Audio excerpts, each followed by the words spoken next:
సహించేవాడు ధన్యుడు, అతడు శోధనను గెలిచిన వాడై దేవుడిచ్చే జీవ కిరీటము పొందుతాడు. అది జీవ కిరీటము అన్నాడు, కిరీటాన్ని. కనుక ఈ భవనాన్ని కూడా సజీవమైన భవనము అంటాను నేను, దేవుడిచ్చింది కాబట్టి.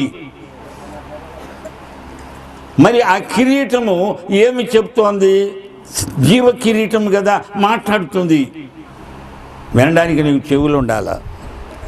ఏం మాట్లాడుతుందంటే, ఇది నిర్జీవ కిరీటము కాదు, ఈ కిరీటమైన నేను సాక్ష్యం ఇస్తున్నాను.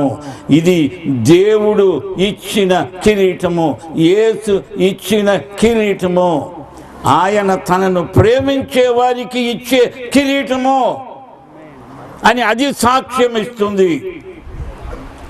కనుక ఈ భవనము కూడా సాక్ష్యం ఇస్తుంది. అనేక మంది పిల్లలు, వారిని గురించిన శ్రద్ధ, కేరింగ్ మినిస్ట్రీ, షేరింగ్ మినిస్ట్రీ. ఆ పిల్లలు దిక్కులేని పిల్లలు, వారిని తెచ్చి వారిని గొప్ప వ్యక్తులుగా దేవుడు చేస్తే, ఆ దేవుడితో కలిసి సేవకుడు చేస్తే అప్పుడు ఆ పని సఫలమవుతుంది. లేకపోతే ఒక సేవకుడు చూడండి నేను ఎంత బిల్డింగ్ కట్టానో అంటే తప్పు. అది ఆయన నీ చేత కట్టించాడు, నీతో కలిసి కట్టాడు. ఆయన కో బిల్డర్, యేసు ప్లస్ నీవు కలిసి కట్టారు. ఇది ఆయన కూడా నీతో పాటు బిల్డర్ అయ్యాడు. ఇది కట్టడంలో చేయబడిన కృషి అంతా ఫలించడానికి కారణం యేసు ఇన్వాల్వ్మెంట్ ఉన్నది అందులో. Jesus is involved in this building, in this construction. దేవునికి స్తోత్రం. ఆయన కట్టించిందే, ఆయన కట్టిందే, ఆయన ఈ దైవ సేవకుడు కలిసి కట్టింది. దైవ సేవకుడు యేసు యొక్క జత పనివాడు, ఇద్దరు కలిసి కట్టారు. అందుకనే దానికి నాణ్యత ఉంది. చూచారా? ఏదైనా అంతే. ఒక క్రైస్తవ జీవితము అతడు సొంతగా జీవించేది కాదు. యేసు అతనిలో ఉండి అతనితో అతని జీవితాన్ని జీవిస్తున్నాడు, లేదా తన జీవితాన్ని అతనిలో అతని ద్వారా జీవిస్తున్నాడు. అది దైవ సేవకుడి లక్షణం. నా ప్రియ సోదరి సోదరులారా, గమనించారా? దేవుడు తనను ప్రేమించే వారికి, దేవుణ్ణి ప్రేమించేవారు ఎవరు అని ప్రశ్న. దైవ సేవకులు దేవుణ్ణి ప్రేమిస్తారు. ఆయన్ను ప్రేమించినంత ఇంకెవరిని ప్రేమించరు. కుటుంబమైనా ఎవరైనా యేసు తర్వాతనే. నాకు పెళ్ళయింది హిందూ పద్ధతిలోనే, కానీ ఆ తరువాత నేను ప్రభువు నమ్ముకున్నాను, నా భార్య కూడా నమ్ముకుంది. అప్పుడు చెప్పాను నేను, ఇది నా కుటుంబం కాదు, ఇక్కడి నుంచి ఇది ఆయన కుటుంబం. నీవు నేను భార్యాభర్తలము అంటే అర్థము, ఈ రోజు నుంచి ఆయనే మన వివాహానికి కర్త, దానిని కొనసాగించేవాడు. మన ఇద్దరము యాత్రికులం. యేసు ప్రభువే ఈ యాత్ర, ఈ విశ్వాసానికి ఆయనే ఆథర్, పర్ఫెక్టర్. ఆయనే ఆరంభిస్తున్నాడు, ఆయనే కొనసాగిస్తాడు అని చెప్పాను. నా ప్రియ సోదరి సోదరులారా, సేవ అంటే అదే. యేసు ప్రభువు చేయించింది, ఆయన కూడా కలిసి చేస్తున్నది, అది క్రైస్తవ సేవ. పిల్లల మధ్య సేవ చాలా ప్రాముఖ్యమైనది. ఎందుకంటే ప్రభు ఒకసారి ఎంత కఠినమైన మాట చెప్పాడంటే, ఈ చిన్న పిల్లలను గనక మీరు ఆటంకపరిస్తే మీ మెడకు తిరగటి రాయి కట్టి సముద్రంలో పడేయాల్సి వస్తుంది అన్నాడు. అయ్య బాబు, అన్ని తిరగటి రాళ్ళు దొరుకుతాయా? నీ మెడకు తిరగటి రాయి కట్టి అందులో పడేయాలి. ప్రభు చిన్న పిల్లల సేవను ఎంత ప్రాముఖ్యంగా ఎంచాడో చూడండి. దీనులైన నా బిడ్డలు, వారికి దాహమైతే, ఆకలైతే, వారికి చదువు లేకపోతే, తల్లిదండ్రులు లేకపోతే, వారు నా బిడ్డలు, నా సేవకులారా, వారిని చేరదీయండి, వారి జీవితాలను కట్టండి. యేసు ప్రభువుతో కలిసి కట్టాలి. అది కట్టడం అంటే అర్థం. ఒకసారి యేసు ప్రభు వెళ్తుంటే శిష్యులు ఒక గుడ్డోడిని చూచారు. ప్రభు అక్కడే ఆగిపోయాడు. ఆ గుడ్డోడిని చూడగానే శిష్యులకు కనపడింది ఏమిటంటే, వాడు గుడ్డివాడు, పాపం వాడి కళ్ళు తెరవాలి అని కాదు, వీడు గుడ్డోడుగా ఎందుకు పుట్టాడు అని ఒక పెద్ద ప్రశ్న. ఆ ప్రశ్నార్థకు ముఖాలు వేసుకొని యేసు ప్రభువును అడుగుతున్నారు, ప్రభువా, వీడు గుడ్డివాడుగా పుట్టడానికి ఎవడు పాపం చేశాడు? వీళ్ళ అమ్మ చేసిందా, వీళ్ళ నాన్న చేశాడా, లేక వీడే పాపం చేసుకొని గుడ్డోడుగా పుట్టాడా అని ఒక పిచ్చి ప్రశ్న అడిగారు. లోకంలో చాలామంది అడిగే ప్రశ్నే అది. ప్రభు వాళ్ళ చెంప చెళ్ళు అనేట్టు కొట్టినట్టు షటప్ అన్నాడు. వాడు గుడ్డోడుగా ఎందుకు పుట్టాడో నీకెందుకురా? వాడు గుడ్డోడు గనక వాడి కళ్ళు తెరువు. పగలున్నంత వరకు నన్ను పంపిన వాని పని మనము చెయ్యాలి. రాత్రి వస్తున్నది, అప్పుడు ఎవడు పని చేయలేడు.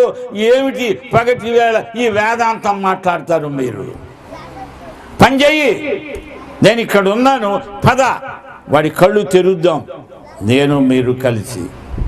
ఆహా, వాడు గుడ్డోడుగా ఎందుకు పుట్టాడు కనుక తెలిస్తే అబ్బో గొప్ప బోధకుడు అయిపోయి మర్మాలు మనకంతా తెలుసు అని చెప్తే జనం వస్తారని అనుకుంటున్నారు.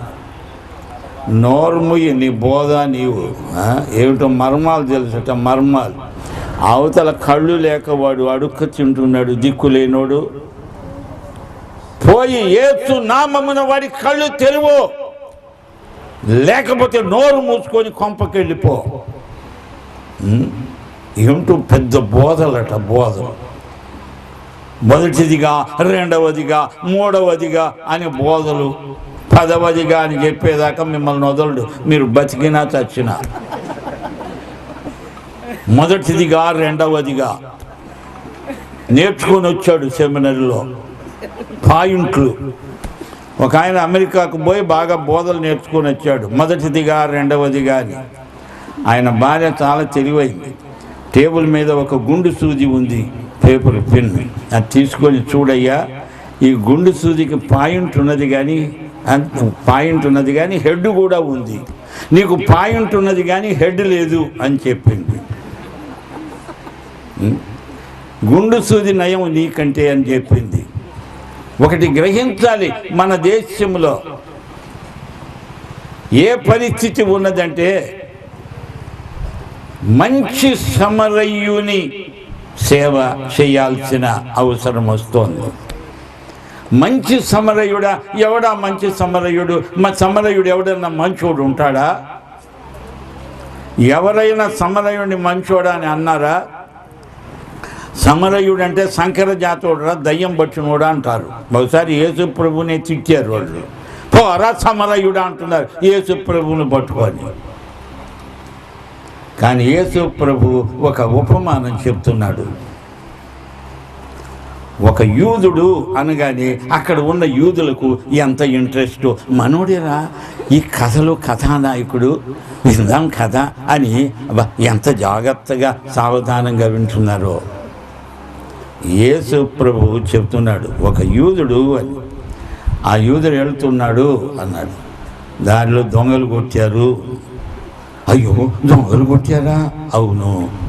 కొర ప్రాణంతో ఉన్నాడు. అయ్యో, మనోడ్రా, కొర ప్రాణంతో ఉన్నట్ట. వెంటనే యేసు ప్రభు ఒక సమరయుడు అన్నాడు. అనగానే వాళ్ళ ముఖాలు మటమట మాడిపోయినాయి. ఇదేంటిరా ఈ కథలో సమరయుడిని కథానాయకుడిగా చెప్తున్నాడు? సమరయుడు ఏంటిరా? వాడు సంకరజాతోడు, వాడు ఒక మనిషేనా? వాడు ఎక్సెస్ బ్యాగేజ్, పనికి రాడని అవతల పారేసాము. వాణ్ణి కథానాయకుడు చేస్తున్నాడు, యూదుడేమో కొర ప్రాణంతో ఉన్నాడని వాడిని అవతల పెట్టేస్తున్నాడు అని సణుక్కుంటున్నారు వీళ్ళు. అప్పుడు యేసు ప్రభు అన్నాడు, అతడు సమరయుడే కాదు, మంచి సమరయుడు. పైగా ఇదొకట, సమరయుడు అంటే పోలీలే అనుకున్నాం, మళ్ళీ మంచి సమరయుడు అంటాడు. ఏమిటో ఈ కథ చూద్దామని కూర్చున్నారు. అప్పుడు ప్రభు చెప్తున్నాడు, కొర ప్రాణంతో ఉన్నాడు యూదుడు, సమరయుడు వెళ్తున్నాడు. ఈ రోజుల్లో అయితే ఒకవేళ కారులో వెళ్తున్నాడేమో, టక్కన ఆపేశాడు కారు. అక్కడ అది గాడిదనుకోండి, ఆపేశాడు, దిగాడు, వాహనము దిగాడు. ఎందుకు దిగడం? వెళ్ళిపోవచ్చు కదా చూసి. అంతకుముందు ఈ మత నాయకులు వచ్చారులే ఇద్దరు, ఏదో తిప్పులు పడుతున్నాడు, కొర ప్రాణంతో ఉన్నాడు, ఎలాగైనా చస్తాడు, దేవా అతని ఆత్మకి శాంతి కలిగించు నాయనా అని ప్రార్థన చేసుకుంటూ పోతున్నారు వీళ్ళు. చచ్చిన వాళ్ళకి ఆత్మకు శాంతి అట. బుద్ధి లేదా? వాడు బతికుండంగా ఏమి చెప్పవాడికి చచ్చిపోయాక వాడి మీద ప్రేమ వచ్చిందిట. ప్రేమ. ఒకడున్నాడు, తండ్రిని ఎన్నడూ సన్మానించలేదు. తండ్రి చచ్చిపోయిన రోజున నా తండ్రి, అబ్బో నా తండ్రి అంటుంటే నేను మనసులో అనుకున్నా, షటప్ వర్త్లెస్ ఫెలో. తండ్రి చచ్చిపోయేటప్పటికీ ఎక్కడ లేని ప్రేమ మాటలు మాట్లాడుతున్నాడు. ఆ తండ్రి ఒకరోజు మంచి చలికాలంలో నలుగురికి చెప్తున్నాడు, అయ్యా రండి అయ్యా నాకు సన్ స్ట్రోక్ వచ్చింది అన్నాడు. చలికాలంలో సన్ స్ట్రోక్ ఏంటయ్యా? సన్ స్ట్రోక్ అంటే ఎండ దెబ్బ కాదయ్యా, నా కొడుకు దెబ్బ. నా కొడుకు వచ్చి నన్ను లాగి తన్నాడు. అందుకే చెప్తున్నా, మత విషయికమైన వేషధారణ యేసు ప్రభువుకు గిట్టదు. ఆయన అంటున్నాడు, నా ఆశ ఏదో అది మీ ఆశ, నాకు ఏది ఎక్కువ ఇంట్రెస్ట్ అది మీకు ఎక్కువ ఇంట్రెస్ట్, నా మనస్సు ఏదో అది మీ మనస్సు. అందుచేత ఆ సమరయుడు అతనికి కావలసిందంతా తన సొంత డబ్బు ఖర్చు పెట్టేశాడు. కానీ ఆ కొర ప్రాణంతో ఉన్నోడి మీద దుప్పటి కప్పి వచ్చిపోయే వాళ్ళ దగ్గర, అయ్యా ఒక పైస ఇవ్వండి అయ్యా, చస్తున్నాడయ్యా, ఆయన బతికించాలయ్యా, వీడి దగ్గర ఉన్నది దాచిపెడతాడు, బయట చందాలు ఎత్తుతాడు. మరి బాబు అదొక రకం సేవ, ముష్టి సేవ. నీకున్నది ఖర్చు పెట్టవు. ఎంతో డబ్బు తెచ్చా చూడండి అంటాడు, వీడిదే అయినట్టు పిసినారిగా పంచుతాడు. తన డబ్బు మాత్రం ఒక్క పైస కూడా ఇవ్వడు. అలాంటి సేవకులు ఉన్నారు. ఒక ఆయనండి పాపం బీదోడండి, ఒక 5,000 శాంక్షన్ చేయండి అయ్యా అంటుంటే పక్కనున్న ఒక ఆయన, ఈయన కమిటీలో మెంబరు, సంవత్సరానికి 2 రూపాయలే ఇస్తాడు. ఎందుకంటే ఆ మెంబర్షిప్ నిలిచి ఉండాలంటే. ఎంత దాత అంటే ఇది కమిటీ దాత. అదే ఇవ్వండి అయ్యా, ఏం పోయింది, ఈడిజం పోయింది, ఈడొక్క దమ్మిడి ఇవ్వడు కదా. అన్నపూర్ణ కావిడి అడుక్కుంటారు, మీకు తెలుసున. గుంటూరులో ఒకడు అన్నపూర్ణ కావిడి మోసి ఓడి చచ్చిపోయాడు. వాడికి 3 పెళ్ళాలు. నేను బ్యాంకులో పనికి వెళ్తే ఆ 3 అక్కడ ఉన్నారు. ఆ బ్యాంకు మేనేజర్ చెప్తున్నాడు, అయ్యా వాడికి 3 లక్షలు ఉన్నాయి, ఈ 3 భార్యలు వచ్చి క్లెయిమ్ చేస్తున్నారు, అది కదా అన్నాను. అన్నపూర్ణ కావిడోడు ఎంత పోగు చేశాడో చూడండి. వాడు ఏం చేశాడంటే అనేక రకాల కూరలు, అంత వెరైటీ అన్నమాట. వండుకున్నమ్మకు ఒక్కటే కూర, అడక్క తినేమ్మకు 66 కూరలు, అన్నిటికీ అరలు పెడతాడు. వంకాయ కూరకు, దోసకాయ కూరకు అన్నిటికీ అరలు పెడతాడు. వీడు పోయి కాలు చేతులు లేని వాళ్ళకు సెకండ్ హ్యాండ్ అమ్ముతాడు. ఇదంతా అన్నపూర్ణ కావిడి వ్యాపారం. కాదు. సమరయుడి మనస్సు చూడండి. తనకున్నది కొర ప్రాణముతో ఉన్న మనిషి కోసం ఖర్చు చేశాడు. ఎంత ఖర్చు చేశాడంటే అతన్ని బాగు చేశాడు. అతడికి ఇంకా ఆరోగ్యం వచ్చేదాకా హోటల్లో చేర్పించాడు. ఆ లాడ్జ్లో అతనికి అయ్యే బిల్లు నేను మళ్ళా వచ్చేటప్పుడు కడతాను, ఎంతైనా అతనికి మీరు ఏది కావాలంటే అది ఇవ్వండి అని చెప్పాడు. ఏడు వస్తానయ్యా అని అంటుంటే ఈ యూదుడు అంటున్నాడు, అంతకు ముందు గనక అయితే సమరయుడు కనపడితే తుప్పున ఉమ్మేసేవాడు వాడి ముఖాన. అబ్బా ఎంత మంచోడివి నాయనా, నీవే నా పురుగోడివి అన్నాడు. వాడిచ్చిన టైటిల్ మంచి సమరయుడు. ఎవరు చెప్పాలా? ఎవరు సహాయం చేశారో అతడే పొరుగువాడు, అతడే నా పొరుగువాడు. నా ప్రియ సోదరి సోదరులారా, ఈ రోజున మన దేశంలో చిన్న పిల్లలను చూస్తుంటే నా కడుపు లోపల పేగులు తరుక్కుపోతాయి.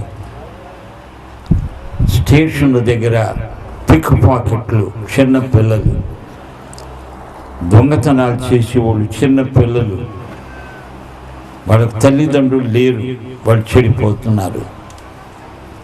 యేసు ప్రభు దృష్టి వారి మీద ఉంది. దీనులైన నా పిల్లలు, వీళ్ళని ఎవరు చూస్తారు, ఎవరు చేరదీస్తారు అంటే ఒకానొక దైవ సేవకుడు, ప్రభువా నేనున్నాను, నేను చేస్తాను. అప్పుడు ప్రభు అంటాడు, అయితే యుగ సమాప్తి పర్యంతము నేను నీతో ఉంటాను. Go ahead my dear servant. అదే ఇక్కడ జరిగింది. ఇది ఒక భవనమే కాదు, దేవుడు ఇంకా ఎన్నెన్నో చేయగలడు, చేస్తాడు. నేను మొన్న అమెరికాకి వెళ్ళినప్పుడు బోస్టన్లో ఒక సహోదరుడి ఇంట్లో ఉన్నా. అక్కడ అమ్మాయి స్కూల్లో చదువుకుంటుంది, కొన్ని బొమ్మలు వేసుకుంటుంది. ఒక కుక్క బొమ్మ వేసింది. ఆ కుక్క ఏం చెప్తుందంటే, ఆ కుక్క పిల్ల, I can but I won't అని చెప్తోంది. I can but I won't. నేను చెప్తాను, ఇక్కడ ఉన్న ప్రతి క్రైస్తవుడు కూడా he can but he won't. Bible ఏమంటుందంటే, మేలైనది చేయ నెలిగి ఉండి కూడా అది చెయ్యకపోతే అది పాపము. ఓ క్రైస్తవుడా, నీవు క్రైస్తవ పాపాలు చేస్తున్నావు. నీకు మేలైనది ఏదో తెలుసు, కానీ అది చెయ్యవు, చెయ్యగలవు కానీ చెయ్యవు, కనుక నీవు పాపాలు చేస్తున్నావు. నీ పాపాలకు శిక్ష ఉంది, జాగ్రత్త. అందరితో పాటు కాదు, సివిల్ కోర్టు ఉంది, అదన్నమాట అక్కడ. దాన్నే ప్రభు అంటున్నాడు, ఈ సివిల్ కోర్టులో క్రైస్తవులకు శిక్ష, బహుమానాల తీర్పు, న్యాయపీఠం అంటారు దాన్ని. అయితే ప్రభువుని ఎరగని వాళ్ళు ధవళ సింహాసనం ఎదుట హాజరవుతారు. అది భయంకరం. అంత ఆ గ్రూపునంతా ఎత్తి దేవుడు నరకములో పడనిస్తాడు. చూచారా, మనకు సివిల్ కోర్టు ఉంది, మనకు మొదట తీర్పు. మనం ఏం చేస్తున్నాం? దౌర్భాగ్యులైన మన దేశం. ఈ మధ్య నేను ఒక మీటింగులో చెప్పాను, ఎందరో ఆటవిక ప్రజలు ఉన్నారు. వాళ్ళ పిల్లలకు చదువు లేదేం లేదు, వాళ్ళకు నాగరికత లేదు, బట్టలు వేసుకోవడం కూడా రాదు, అర్ధనగ్నంగా బతుకుతూ ఉన్నారు. వాళ్ళను గురించి చీమ గుచ్చినంత కూడా అనిపించదు. పెద్ద పాటలు పాడి భజన చేస్తూ కూర్చుంటారు. ఓ దేవా ఎంత గొప్ప దేవుడవయ్యా అనుకుంటూ భజన ఊరుకుంటూ. ఐక్మన్ అని ఒకడు చాలామంది యూదులను చంపేశాడు. అతన్ని చెరసాలలో పెట్టారు. 2 రోజుల్లో అతన్ని ఉరిదీస్తారు. అందుచేత ఒక సీనియర్ మోస్ట్ పాస్టర్ను వచ్చి ప్రార్థన చేయమన్నారు. అతడు పాపం పెద్దోడు బుధని ఊరుకుంటూ వస్తున్నాడు. ప్రైజ్ ద లార్డ్ అనుకుంటూ. నాయన నిన్ను ఉరిదీస్తారా, ఎంత ఘోరమైన పనులు చేసావురంటే వాడు ఆయన వైపు చూసి షటప్ అని అన్నాడు.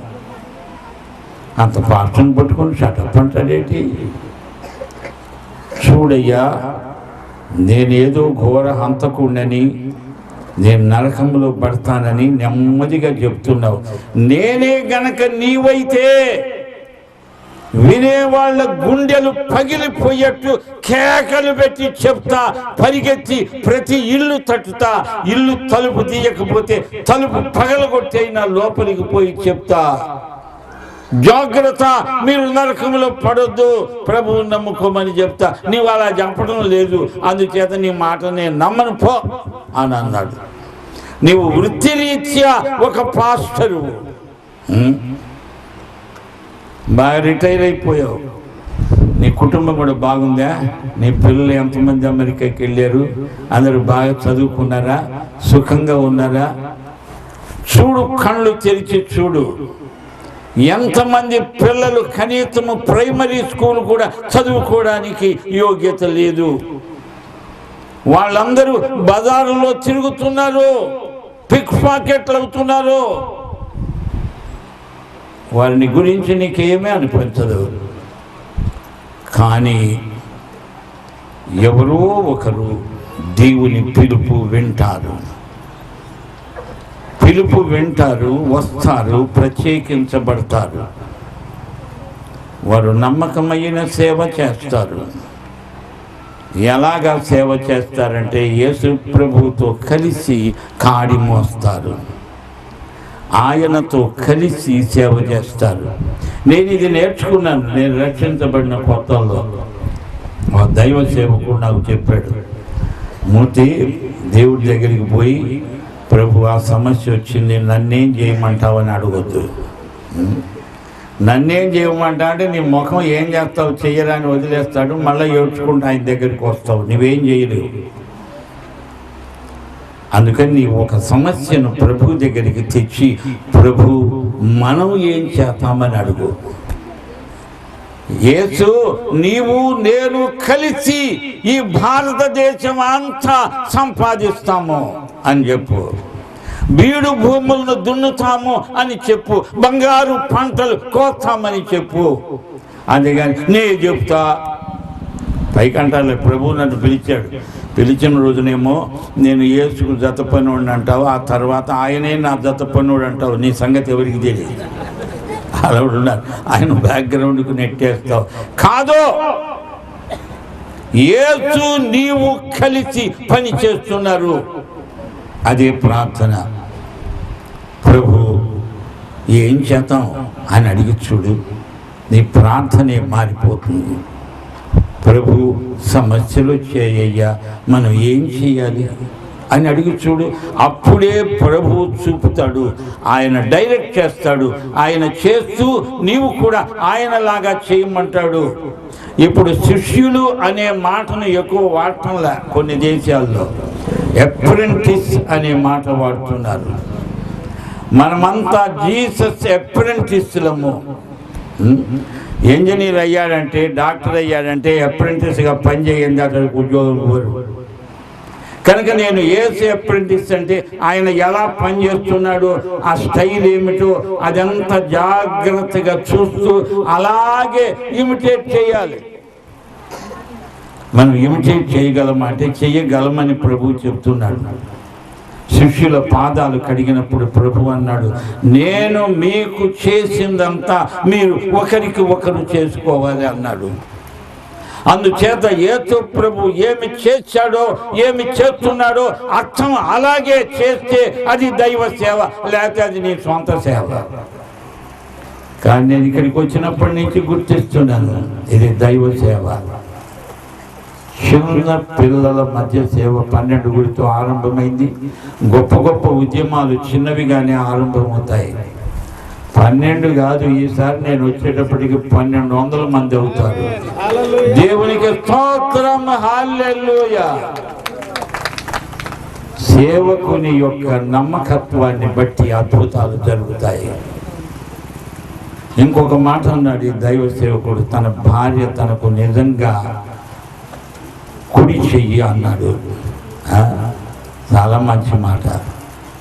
నేను నా భార్య ఇక్కడే ఉంది, ఆమెను జ్ఞాపకం చేసుకున్నా.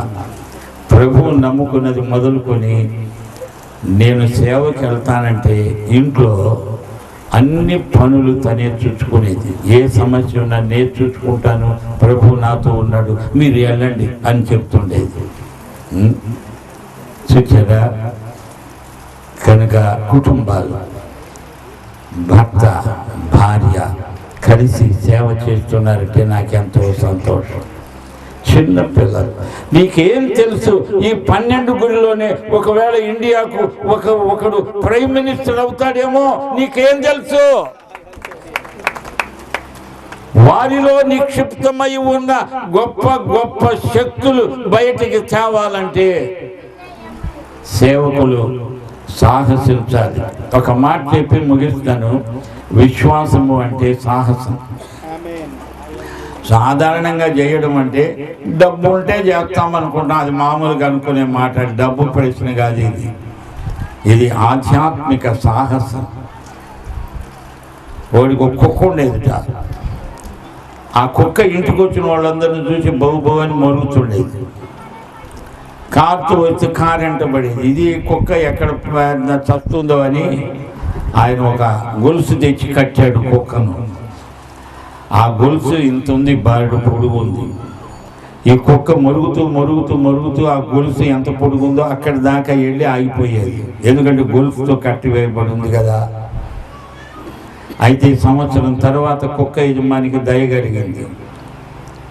ఆ గొలుసు తీసేసాడు. అయినప్పటికీ దానికి అలవాటు అయిపోయింది. ఆ గొలుసు కట్టేసి ఉన్నప్పుడు ఆ గొలుసు ఎంత పొడుగో అక్కడే ఆగేది చూడు. ఇప్పుడు కూడా బహు అనుకుంటూ వచ్చి అక్కడే ఆగుతోంది. ఓసి నీ తెలివి తెల్లారా, గొలుసు లేదే అంటే దానికి అర్థం కావట్లా. మళ్ళా ఇంకోసారి టామీ కమాన్ అంటే బహు అనుకుంటూ అక్కడికి వచ్చి చక్కన ఆగిపోతోంది. వచ్చిన ఏడిపోయిందంటే సైతాను గొలుసుతో కట్టేశాడు కొంతమందిని. వాళ్ళు సహజంగా సేవ చేస్తారంతే. లోకంలో కూడా సేవ అంటారు, ప్రజాసేవ అంటారు.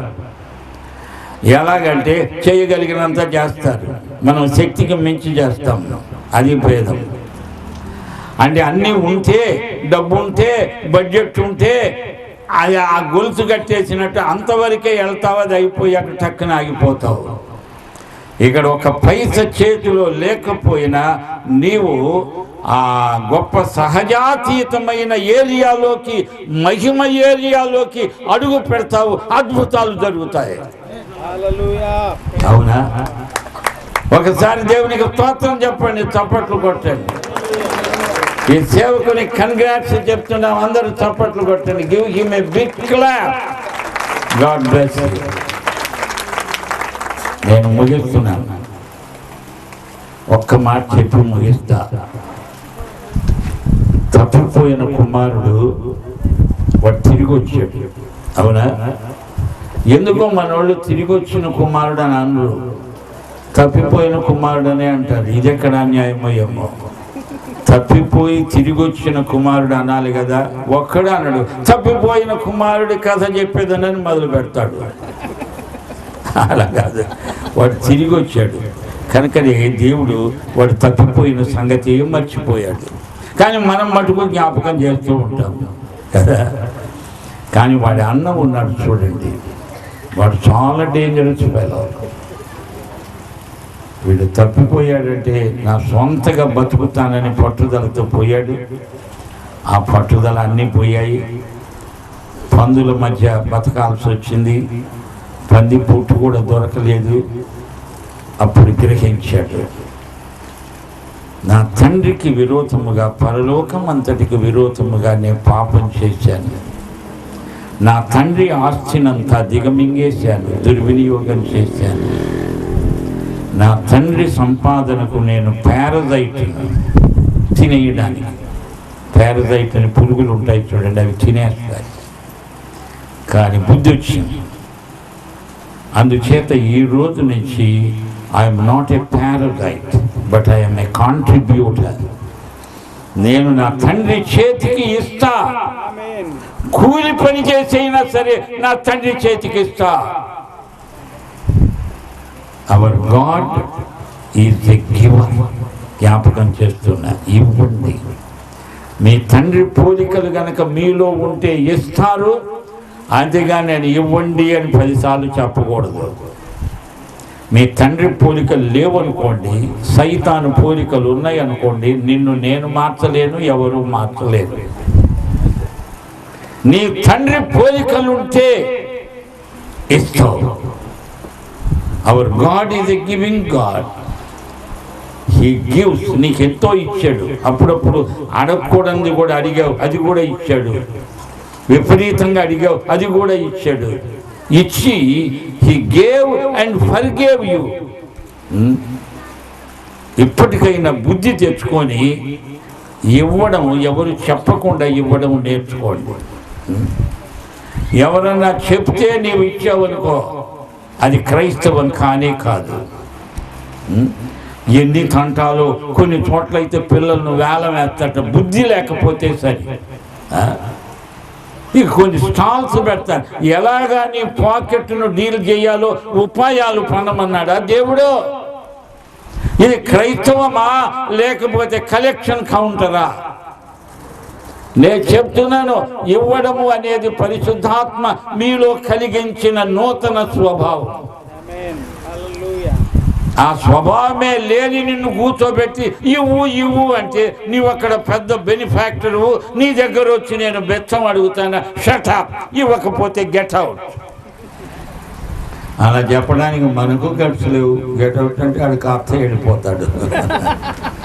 సౌభాగ్యమ్మ గారు 10 రూపాయల కానుక ఇచ్చారు కనుక దేవుడు ఆమెను పుత్రపౌత్రాభివృద్ధిగా ఆశీర్వదించునుగా. కానీ మైకు ముందు చెప్పకపోతే ఆ సౌభాగ్యం ఆ 10 రూపాయలు కూడా ఇవ్వదు.